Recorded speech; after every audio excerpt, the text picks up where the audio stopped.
Hello दोस्तों, आपका मेरे चैनल लर्न विद रेशु में स्वागत है। Welcome back to my channel.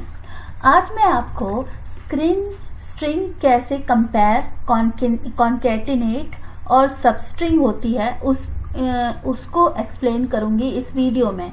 मतलब स्ट्रिंग पर डिफरेंट ऑपरेशंस कैसे परफॉर्म किए जाते हैं, कैसे दो स्ट्रिंग्स को कंपेयर किया जाता है, कैसे उनको कॉन्केटिनेट किया जाता है, जोड़ा जाता है, और कैसे उनको तोड़ा जाता है, और कैसे उन्हें इन ऑपरेशन को परफॉर्म करके जावा में यूज किया जाता है, वो एक्सप्लेन करूंगी। तो चलिए शुरू करते हैं। Let's start. तो शुरू करते हैं जावा स्ट्रिंग कंपैरिजन से। स्ट्रिंग में कंपैरिजन कैसे होता है? We can compare string in Java on the basis of content and reference. मतलब हम जावा में स्ट्रिंग को कैसे कंपेयर करते हैं, या तो उनके कंटेंट के बेसिस पे या फिर उसके रेफरेंस के बेसिस पे। तो कैसे? It is used in authentication यानी बाय इक्वल्स मेथड, शॉर्टिंग यानी to compare methods, compare to methods, और reference by equal to operators. तो ये तीन तरीके से हम कंपेयर कर सकते हैं स्ट्रिंग्स को। तो बाय इक्वल्स टू मेथड, और बाय इक्वल्स टू ऑपरेटर, और बाय कंपेयर टू मेथड, ये तीन तरीके होते हैं स्ट्रिंग को कंपेयर करने के। स्ट्रिंग कॉन्केटिनेशन भी जावा में दो तरीके से हो सकता है। या तो हम स्ट्रिंग को प्लस साइन के थ्रू कॉन्केटिनेट कर सकते हैं, या फिर कॉन्केट मेथड के थ्रू हम स्ट्रिंग को कॉन्केट कर सकते हैं। मैंने अपने पिछले वीडियो इंट्रोडक्शन ऑफ स्ट्रिंग में ये कॉन्केट मेथड का यूज करके बताया है कि कैसे हम दो स्ट्रिंग्स को कॉन्केट कर सकते हैं। आज मैं इसे डिटेल में एक्सप्लेन करूंगी। और अब देखिए सब स्ट्रिंग इन जावा। सब स्ट्रिंग क्या होता है? A part of a string is called सब स्ट्रिंग। इन अदर वर्ड्स, सब string is a subset of another string. In case of substring, start index is exclusive and end index is start index is inclusive and end index is exclusive. तो इसका क्या मतलब है? Example के through बताती हूँ कि कैसे हम सबस्ट्रिंग को सबस्ट्रिंग मेथड का यूज करते हैं। लेकिन अभी थ्योरेटिकली समझने के लिए आप ये समझ लीजिए कि you can get substring from given object on one of two methods. मतलब सबस्ट्रिंग कैसे मिल सकता है? एक तो हम इंटीजर स्टार्ट इंडेक्स डालकर भी एक सबस्ट्रिंग मेथड होती है, और एक स्टार्ट इंडेक्स और एंड इंडेक्स। तो जैसे कि फॉर एग्जाम्पल मैं अभी आपको कोड से बताती हूँ कि कैसे स्ट्रिंग को कॉन्केटिनेट, कंपेयर और सबस्ट्रिंग किया जाता है। तो चलिए शुरू कीजिए। पहले मैं कोड एग्जांपल से आपको इन तीनों चीजों को एक्सप्लेन करती हूँ, तो आपको अच्छे से समझ में आ जाएगा। तो लेट्स स्टार्ट कोडिंग। तो जैसे कि मैंने अपने पिछले वीडियोस में स्ट्रिंग क्या होती है, स्ट्रिंग को कैसे ऑब्जेक्ट बनाए जाते हैं, स्ट्रिंग का कॉन्सेप्ट मेमोरी लोकेशन का क्या होता है, स्ट्रिंग क्यों इम्यूटेबल होती है, ये सब एक्सप्लेन किया है। तो आज के वीडियो में मैं आपको स्ट्रिंग पर कॉन्केटिनेशन, कंपैरिजन और सबस्ट्रिंग ऑपरेशन कैसे परफॉर्म किए जाते हैं वो बताऊंगी। तो यहाँ मैंने एक क्लास बना के रखी है जिसे मैं स्ट्रिंग एग्जाम्पल क्लास कह रही हूँ, जिसका नाम स्ट्रिंग एग्जाम्पल क्लास है। और यहाँ पर मैंने कुछ स्ट्रिंग्स डिफाइन की हैं, S1, S2, S4 and S3। तो इन पर मैंने यहाँ पर S1 को इक्वल्स टू मेथड के थ्रू कॉल किया है। कैसे कॉल करते हैं? जैसे ही हम S1 स्ट्रिंग है, जैसे फॉर एग्जाम्पल मैं इसे हटा देती हूँ, तो जैसे ही मैं S1 डॉट करूंगी तो यहाँ देखिए स्ट्रिंग की कितनी सारी मेथड्स यहाँ शो हो रही हैं। स्ट्रिंग में हम बहुत सारे ऑपरेशंस परफॉर्म कर सकते हैं। उनमें से एक ऑपरेशन मैं आपको कंपैरिजन अभी बता रही हूँ। तो जैसे मैंने ये इक्वल्स टू मेथड को कॉल किया, तो ये जो है एक ऑब्जेक्ट मांग रही है। तो अब इसकी जगह पर मैं जैसे S2 को लिख देती हूँ। ठीक है, इसी तरीके से मैंने यहाँ पर S1 का कंपैरिजन S3 से किया है और S1 का कंपैरिजन S4 से किया है। तो देखिए S1 का कंपैरिजन जब मैं S2 से करूंगी, तो क्योंकि S1 में मैंने रेशु लिखा है और S2 में मैंने लिखा है सचिन, तो ये जो होगा ये मुझे फॉल्स देगा, फॉल्स। ठीक है, और S1 का कंपैरिजन जब मैं S3 से करूंगी तो भी ये मुझे फॉल्स देगा, और जब मैं S1 का कंपैरिजन S4 से करूंगी तो भी ये मुझे फॉल्स देगा। देखते हैं कैसे। तो मैं यहां पर इसे रन करती हूं, तो देखिए मुझे यहां पर 3 फॉल्स मिल गए। तो यहां मैंने ये फॉल्स क्यों आए हैं, इसका मैं रीजन बताती हूं। जब S1 वेरिएबल में क्या हमने डिफाइन किया है, रेशु, RESHU, और S2 में क्या लिटरल लिखा है, SACHIN। तो क्या ये दोनों नेम एक दूसरे के जैसे हैं? नहीं है। तो इक्वल्स टू मेथड क्या करती है, ये ऑब्जेक्ट्स को कंपेयर करती है और ये देखती है कि क्या ये दोनों एक जैसे लिखे हैं, एक जैसे इनमें वर्ड्स और लेटर्स हैं। तो नहीं है, इसलिए इसने फॉल्स हमें कर दिया। तो ये कंपेयर करते हैं specific objects. Equals to method जो होती है वो स्पेसिफिक ऑब्जेक्ट्स को क्रिएट करती है। जब हीप मेमोरी में S1 ऑब्जेक्ट क्रिएट हुआ होगा और S2 ऑब्जेक्ट क्रिएट हुआ होगा, तो इन दोनों के जब ये दोनों S1 और S2 वेरिएबल क्रिएट ही होंगे तो इनके ऑब्जेक्ट्स बने होंगे। उन ऑब्जेक्ट्स में रेशु और सचिन नाम का एक लिटरल डिफाइन होगा। तो वो जब हम कंपेयर करेंगे तो ये फॉल्स होगा। अब मैं अगर सचिन में की जगह रेशु लिख देती हूं तो अब क्या होगा, ये S1 इक्वल्स टू S2, तो ये ट्रू हो जाएगा। देखिए, तो फर्स्ट वाला हमें ट्रू मिल गया। इसी तरीके से अगर मैं ये ऑब्जेक्ट जो बना रही हूं यहां पर भी रेशो लिख देती हूं तो अब क्या होगा, ये जो मैंने ऑब्जेक्ट बनाया है S3 वो क्या रेशो के बराबर होगा S1 के। तो अब देखिए मैं जैसे ही इसे रन करूंगी तो ये भी ट्रू हो जाएगा। क्यों? क्योंकि इसमें भी मैंने जो लिटरल दिया है वो रेशो ही दिया है, लेकिन S1 S4 में मैंने दिया है रिया। तो क्या S1 S4 के बराबर होगा? नहीं होगा, क्योंकि रिया और रेशो डिफरेंट है। तो इसीलिए ये हमारा, अगर मैं इसको फिर से रन करूंगी तो ये हमारा ट्रू ट्रू और ये फॉल्स रहेगा। ठीक है, अब देखिए कि इग्नोर केस कैसे, इसकी एक और मेथड होती है इक्वल्स टू की, कंपैरिजन की एक और मेथड होती है इग्नोर केसेस।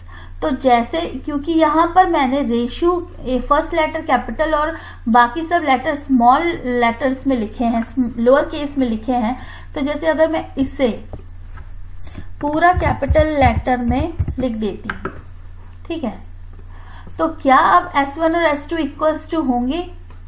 देखिए नहीं। क्यों? क्योंकि स्ट्रिंग जो होती है वो केस सेंसिटिव होती है, बहुत केस सेंसिटिव होती है। दो स्ट्रिंग वेरिएबल अगर एक लोअर केस और एक अपर केस में होंगे, भलाई वो सेम वर्ड्स लिखे होंगे, सेम लेटर्स लिखे होंगे, लेकिन फिर भी वो डिफरेंट कहलाएंगे, उनकी मेमोरी एलोकेशन डिफरेंट होगी।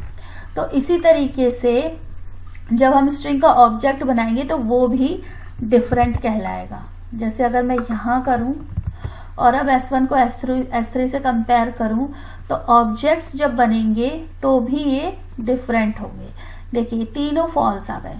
क्यों? क्योंकि ना ही S1 S2 के इक्वल है, ना ही S1 S3 के इक्वल है, क्योंकि ये और ये भी डिफरेंट है।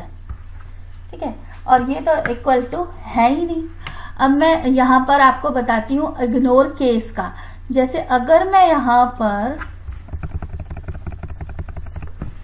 S1 dot equals ignore case लूं और अनदर स्ट्रिंग कौन सी डालूं?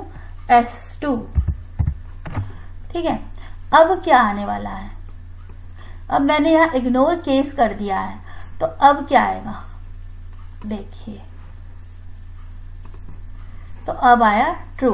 क्यों? अब ये ट्रू हो जाएगा। क्यों? क्योंकि इस ये इग्नोर केस जो है ये इसके लोअर केस अपर केस को इग्नोर कर देगी और सिर्फ ये देखेगी कि इसमें लेटर्स कौन से हैं, RESHU, और इसमें भी RESHU हैं। भला ही इसमें कैपिटल लेटर और स्मॉल लेटर का अंतर है बट लेटर सेम है, इसलिए इग्नोर केस करके इसको इक्वल्स टू ट्रू दे देगी। तो ये जो कंपैरिजन होता है स्ट्रिंग का, ये नॉर्मली हम इफ एल्स कंडीशंस में करते हैं, जब हमें दो स्ट्रिंग को कंपेयर करके कोई कोड बनाना होता है। फॉर एग्जांपल, अगर हमने किसी यूजर वेब एप्लीकेशन में कोई यूजर अपना नाम एंटर कर रहा है और उस नाम के अकॉर्डिंग उसका प्रोफाइल शो होगा, तो अगर नाम उसने अपर केस में डाला और उसका लॉजिक ऐसा है कि अगर रेशो लोअर केस में हो और तो ही वो आगे बढ़े, तो वहां हम कंपैरिजन लिख सकते हैं कि if S1 equals to S2 या if Reshu is equals to RESHU, एक पर्टिकुलर फॉर्मेट हो और उसके आगे ही वो लूप आगे बढ़ेगा या कोड आगे बढ़ेगा, तो यहाँ पर हम कंपैरिजन कर सकते हैं। तो ऐसी जगहों पर हमें इसका यूज इक्वल्स टू मेथड का यूज होता है। अब इक्वल्स इग्नोर केस का हम वहाँ यूज करते हैं, जैसे कि सेम एग्जांपल, अगर हमें किसी जगह यूजर को अपना नेम एंटर करना है, जैसे वेबसाइट कि कई वेबसाइट में रजिस्ट्रेशन मांगता है। अब रजिस्ट्रेशन में हम ईमेल एड्रेस लिखते हैं, तो ईमेल एड्रेस अगर कोई कैपिटल लेटर में भी लिख दे तो भी वो एक्सेप्ट हो जाता है। क्यों? क्योंकि वहां पर वो ईमेल एड्रेस को इक्वल्स इग्नोर केस से कंपेयर करते हैं, ताकि कोई भी कैपिटल लेटर अपर केस हो या लोअर केस हो, वो दोनों कंडीशन में उसे एक्सेप्ट कर लेता है। तो ये होते हैं इक्वल्स इग्नोर केस मेथड का यूज। अब मैं बताती हूँ आपको इक्वल्स टू ऑपरेटर कैसे कंपेयर करते हैं। तो जैसे हमारे पास यहाँ पर 4 स्ट्रिंग वेरिएबल हैं, ठीक है। अब मैं यहां पर इसकी जगह S1 और 2 इक्वल्स टू के साइन लगा के S2 लिखती हूं, ठीक है। तो ये रेफरेंस, अगर इनके ये क्या कंपेयर करते हैं, रेफरेंस, इनकी वैल्यूज को कंपेयर नहीं करेंगे, अब ये इनके रेफरेंस को कंपेयर करेंगे। इक्वल्स मेथड जो होती है वो इनके कंटेंट को कंपेयर करते हैं। जो इक्वल मेथड होती है, इक्वल और इक्वल टू ऑपरेटर में क्या अंतर होता है कि ये जो है ऑब्जेक्ट्स को कंपेयर करती है, और यहाँ पर क्योंकि ऑब्जेक्ट आया था तो ये जो करती है ओरिजिनल कंटेंट ऑफ स्ट्रिंग को, स्ट्रिंग के कंटेंट को कंपेयर करती है इक्वल मेथड, ठीक है। आप यहाँ ध्यान से देखिएगा कि इक्वल मेथड जो है कंटेंट को कंपेयर करी थी, इसलिए अपर केस लोअर केस का भी फर्क पड़ रहा था। लेकिन जो ये इक्वल्स टू ऑपरेटर है, ये क्या कंपेयर करेगा, इसके रेफरेंसेस को, ये रेफरेंस को कंपेयर करेगा। तो जैसे S1 नाम की एक स्ट्रिंग बनाई हमने रेशो नाम से, रेशो से इनिशियलाइज किया। अब सेम मैं एक और रेशो नाम का S2 बनाती हूं और S3 बनाती हूं सेम रेशो नाम से। तो अब देखिए इक्वल्स टू ऑपरेटर क्या करता है। तो जब मैं S1 इक्वल्स टू S2 लिखूंगी, मैं इन्हें हटा देती हूं ताकि आपको कंफ्यूजन ना हो। तो जब मैं S1 इक्वल्स टू S2 लिखूंगी तो देखिए ये हमें ट्रू दे रहा है। क्यों? बिकॉज ये दोनों सेम रेफरेंस को सेम इंस्टेंस को रिफर कर रहे हैं, ठीक है। जब मैंने आपको अपने स्ट्रिंग क्या होता है उसमें बताया था कि जब हीप में किसी स्ट्रिंग को हम क्रिएट करते हैं तो उसका जो रेफरेंस होता है, जो उसका एक ऑब्जेक्ट होता है, वो स्ट्रिंग कांस्टेंट पूल में जनरेट होता है अगर हम लिटरल से उसे क्रिएट करते हैं। ये लिटरल से क्रिएट किया है हमने, लिटरल लिखा है यहाँ पर, ठीक है। लेकिन और अगर मैं S2 को भी सेम ही लिटरल से इनिशिएट करूं तो ये क्या होगा, ये दूसरा ऑब्जेक्ट नहीं बनाएगा, ये इसी लिटरल को S2 भी रिफर कर लेगा।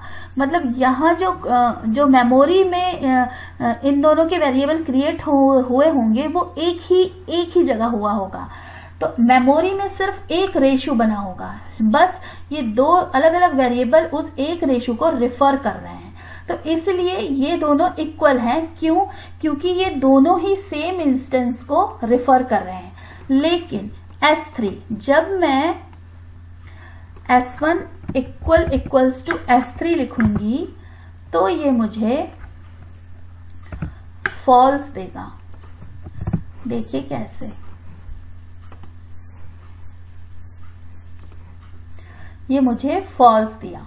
क्यों फॉल्स दिया? क्योंकि जब हम इस तरीके से न्यू कीवर्ड के थ्रू ऑब्जेक्ट बनाते हैं तो ये एक नए ऑब्जेक्ट को क्रिएट करता है। फिर ये हर बार रेशो नाम का एक ऑब्जेक्ट और एक लिटरल, दो चीज क्रिएट करा होगा। तो इस कंडीशन में ये एक नया ऑब्जेक्ट बन गया। अब क्योंकि यहाँ पर इक्वल ऑपरेटर रेफरेंसेस को पॉइंट आउट करते हैं, रेफरेंसेस के बीच में कंपैरिजन करते हैं, तो क्योंकि इन दोनों के रेफरेंस एक ही था इसलिए ये दोनों तो ट्रू हुए, लेकिन क्योंकि मैंने ऑब्जेक्ट बनाया है तो इसका रेफरेंस अलग होगा, इसलिए इनका रिजल्ट फॉल्स आया। समझ में आया? अब देखिए कंपेयर टू मेथड का यूज करके मैं बताऊंगी। तो अभी तक आपने क्या देखा है कि इक्वल मेथड में हमने ऑब्जेक्ट्स को कंपेयर किया जिसके कंटेंट कंपेयर हुए, और इक्वल टू ऑपरेटर से हमने उनके रेफरेंसेस को कंपेयर किया। जो कंपेयर टू मेथड होती है वो क्या करती है? Compare to method compare values lexicographically, मतलब it returns a integer value that describe if first string is less than और इक्वल टू और ग्रेटर देन सेकंड स्ट्रिंग। मतलब क्या? इसका क्या मतलब है? इसका मतलब ये है कि ये जो है ये उसमें लिखे हुए उसमें उस स्ट्रिंग में कितने नंबर ऑफ कैरेक्टर्स हैं उनको कंपेयर करती है। जैसे कि अगर मैं यहाँ रेशो लिखूं और यहाँ मैं रेशो एक डैश लगा दूं, स्पेस दे दूं, तो ये कितने, या फिर मैं यहाँ लिख दूं रेशो महोबिया, ठीक है? तो नहीं, ये तो सही एग्जांपल नहीं होगा। रेशो और यहाँ मैं स्पेस लगा के या एक अंडरस्कोर कर दूं, ठीक है? तो अब क्या होगा? ये भी रेशियो है, ये भी रेशियो है, लेकिन इसमें जो कैरेक्टर्स हैं वो इससे ज्यादा है।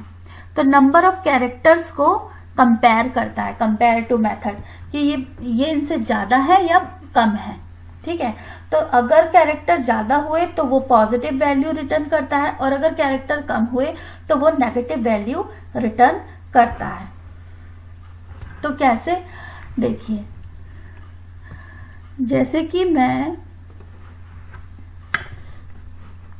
यहां पर इसे रेशियो ही लिखे रहने देती हूं अभी। तो S1 इक्वल्स टू S2 करेंगे, और S3 में S4 में मैंने रिया रखा है, ठीक है? तो हम क्या करेंगे? यहां पर S1 को कंपेयर टू करेंगे, S1 डॉट कंपेयर टू और S2। इसी तरीके से मैं क्या करूंगी? S1 dot compare to S3, और यहां पर मैं S1 dot compare to S4 करूंगी, ठीक है? अब देखिए, सभी में, इन तीनों में रेशियो लिखा है, बस इसमें रिया लिखा है। तो क्या आंसर आता है? 0 0 -4। तो देखिए इसमें क्या आंसर आया? इन दोनों का कंपैरिजन जब किया तो ये दोनों एक्सट्रीमली इक्वल टू है, मतलब रेशो और ये रेशो बिल्कुल बराबर है। इसमें भी 5 है, इसमें भी 5 है, इसलिए इनके कंपैरिजन में कुछ भी घटा या बढ़ा नहीं है, इसलिए इसका आंसर 0 आया। इसी तरीके से ये रेशो 1 और ये 3, ये भी एक दूसरे के सेम है, 5 लेटर्स हैं इसमें, इसलिए ये भी 0 आया। लेकिन रिया जो है RESHU, ये 5 है और ये 3 है। तो हम क्या हुआ कि ये जो है 4 S1 से कितना S4 से कंपेयर किया तो ये दोनों में काफी डिफरेंस है, इसलिए इसने यहाँ -4 प्रिंट किया।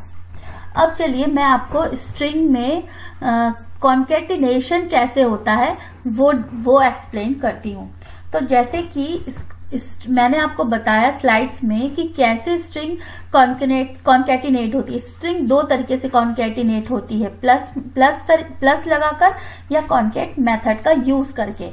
तो जैसे मेरे पास ये दो स्ट्रिंग है, यहाँ पर मैं एक इसका नेम चेंज कर देती हूँ ये। तो अब मेरे पास ये दो अलग अलग स्ट्रिंग है और मुझे इन दोनों स्ट्रिंग्स को कॉन्कैटिनेट करना है, ठीक है। तो मैं क्या करूंगी, यहां पर मैं S1 प्लस S2 ये लिख दूंगी। तो मेरा जो ये स्ट्रिंग है रेशु और महोबिया कॉन्कैटिनेट हो जाएगा। तो एक और एडवांस तरीका मैं बताती हूँ, एक टिप, कि अगर मुझे इन दोनों के बीच में स्पेसेस देना है तो मैं यहाँ S1 प्लस और यहाँ डबल कोट्स लगा के और फिर प्लस लगाऊंगी तो क्या होगा, और यहाँ पर स्पेस दे दूंगी। तो इससे क्या होगा कि ये स्ट्रिंग और इस स्ट्रिंग के बीच में ये वाला स्पेस भी ऐड हो जाएगा। तो ये भी एक तरीके से स्ट्रिंग ही है जो कि स्पेस है, जिसमें कुछ लिखा नहीं है लेकिन ये स्पेस है। तो मैंने यहाँ 1, 2 और 3 स्ट्रिंग्स को प्लस के साइन के थ्रू कॉन्कैटिनेट किया है। तो अब देखिए जब मैं इसका आउटपुट दूंगी तो ये रेशु महोबिया और बीच में स्पेस आ गया। यहाँ स्पेस नहीं था लेकिन यहाँ आ गया। इस तरीके से स्ट्रिंग कॉन्कैटिनेट हो गई। अब मैं स्ट्रिंग को दूसरी तरीके से कैसे कॉन्कैटिनेट कर सकती हूँ,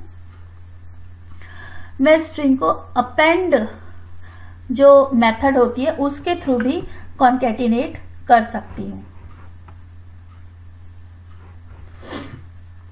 तो देखिए ऑब्जेक्ट्स को कैसे कॉन्कैटिनेट करते हैं वो मैं आपको बताती हूँ। जैसे कि मैंने यहाँ पर ये ऑब्जेक्ट बनाया है S3, ये रेशु, ठीक है। अब मैं इसमें अपेंड करना चाहती हूँ रिया को। तो कैसे अपेंड करूंगी, मैं सिंपल यहाँ पर S3 लिखूंगी। तो दूसरा तरीका क्या है स्ट्रिंग को जोड़ने का, मुझे अगर इस ऑब्जेक्ट के साथ इस रिया को जोड़ना है तो मैं कॉन्कैट मेथड का भी यूज कर सकती हूँ। ये मैंने मेरे पिछले मेथड में बताया है। तो एक तो अपेंड है, जो अपेंड मैंने अभी आपको थोड़ी देर पहले बताया, वो एक अलग हमें स्ट्रिंग बिल्डर ऑब्जेक्ट क्रिएट करना होगा, वो थोड़ा एडवांस है इसलिए मैंने स्किप कर। लेकिन चलिए फिर भी मैं आपको समझाती हूँ। देखिए जैसे मैं यहाँ पर एक स्ट्रिंग वेरिएबल S लेकर उसमें मैं न्यू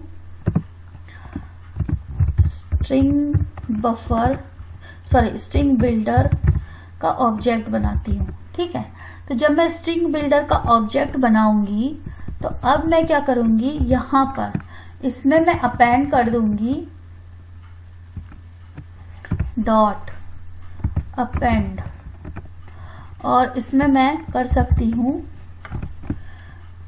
RESHU रेशु, और फिर मैं इसमें डॉट अपेंड और इसमें कर सकती हूँ फॉर एग्जाम्पल महोबिया, और फिर मैं डॉट टू स्ट्रिंग मेथड का कॉल करके इसको स्ट्रिंग में कन्वर्ट कर सकती हूँ। तो इस तरीके से भी मैं स्ट्रिंग को अपेंड कर सकती हूँ। ये थोड़ा हाई लेवल प्रोग्रामिंग है इसलिए मैंने स्किप कर दिया था, लेकिन मैंने यहाँ पर आपको सिंटेक्स लिखकर बता दिया। तो ये जो है रेशु और महोबिया ये एक दूसरे से प्रिंट हो जाएंगे। और यहाँ पर अगर मैं system.out.println में इसे प्रिंट कराऊंगी, system.out.println में इसे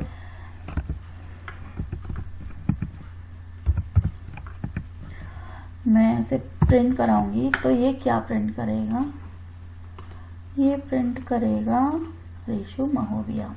अब देखिए यहाँ पर मैंने स्पेसेस नहीं लिए थे तो इसमें स्पेस नहीं आया। मैं अगर यहाँ पर एक और अपेंड लगाकर डॉट अपेंड और यहाँ सिर्फ एक ब्लैंक स्पेस दे देती तो अब देखिए ये जो है स्पेस भी आ जाता। तो इस तरीके से भी हम स्ट्रिंग को अपेंड कर सकते हैं।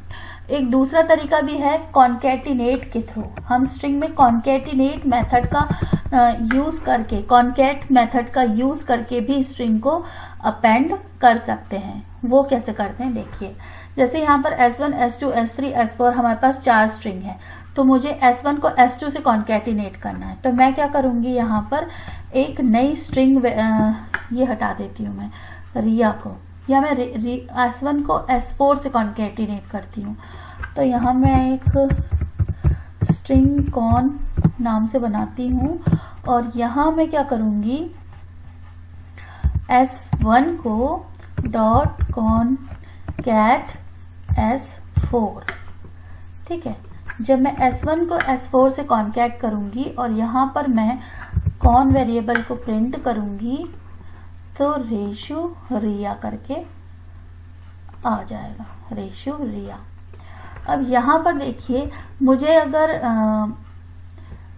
स्पेसेस देना था तो मैं कैसे दे सकती थी। यहाँ पर मैं कॉन्कैट करके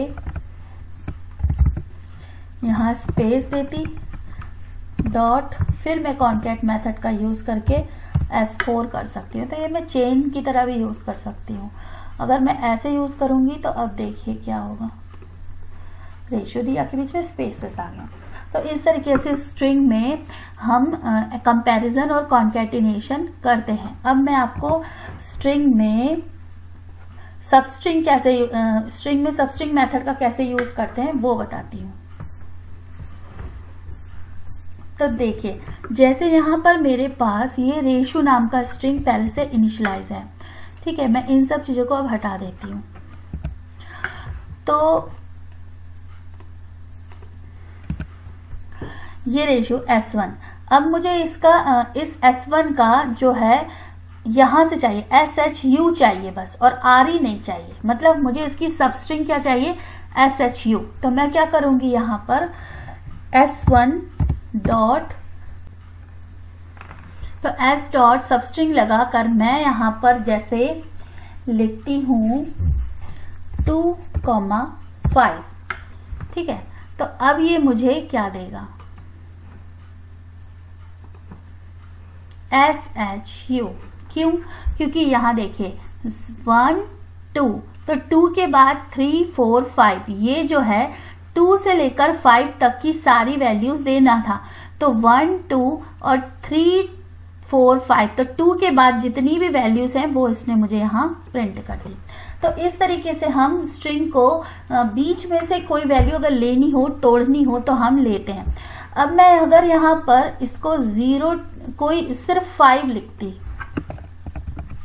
ठीक है, सिर्फ नहीं सिर्फ 3 लिखती फॉर एग्जाम्पल, तो देखिए क्या देगा। तो ये इसने HU दे दिया। मतलब क्या, इसने मुझे इसके 3 लेटर्स जो है ना, तीसरा लेटर 1 2 3, इसके बाद से जो भी है वो मुझे यहाँ पर दे दिया। तो क्या करता है ये कि ये हमने इसका बिगिन इंडेक्स दिया था, मतलब हमने यहाँ पर इसका बिगिन इंडेक्स बस दे दिया था। तो ये बिगिन इंडेक्स क्या था, 3 1 2 3, तो 3 के बाद जो भी था वो इसने यहाँ पर HU प्रिंट कर दिया। और जब हमने इसका कॉमा लगाकर 3 2 5 देंगे तो क्या होगा, हमने बिगिन इंडेक्स और एंड इंडेक्स भी अब प्रोवाइड कर दिया है। तो अब क्या होगा, अब भी इसने HU दिया। क्यों, जैसे मैंने आपको समझाया कि 3 के बाद 4 5 इसने यहाँ प्रिंट कर दिया। तो 3 से लेकर 5 के बीच में जो भी होगा वो इसने प्रिंट कर दिया। तो ऐसे हम सब स्ट्रिंग का यूज, मेथड का यूज करके किसी भी स्ट्रिंग के बीच की कोई वैल्यू इसके इंडेक्स को देकर पा सकते हैं, ले सकते हैं।